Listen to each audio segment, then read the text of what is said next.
Get ready to jump back on this Dente. Watching Dandelion Q Part 2. So we're going to talk about some more false flags and open ends. I guess like after I made the last one, there was Parkland. So let's talk about that for a second. You know, the whole Sheriff of Broward County thing. Like, why is no one there being held accountable for any of their actions yet? Like, you keep hearing murmurings of something, but mostly it's just these kids being paraded around using the false flag as, you know, just a tool to try to strip guns away, which they're finally just admitting, yes, we just, no guns. It's like, why? So you got that. You had that Nasime Sabs, Nassim. You got her shooting up YouTube for whatever reason, but you never hear anything from that ever again.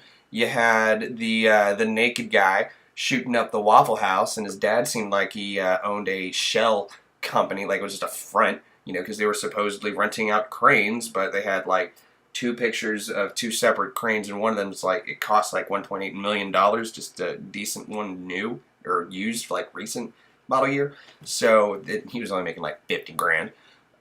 You got like all the stuff that Facebook is doing. They're like trying to make it seem like, oh, your data suddenly. It's like, no, it's you guys doing that.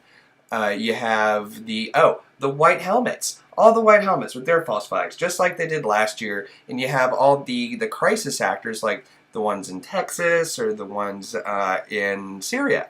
Like, even if there was chemicals and stuff, like it was absolutely a false flag in the sense that whoever they were saying did it didn't did it. No one's saying they didn't do it.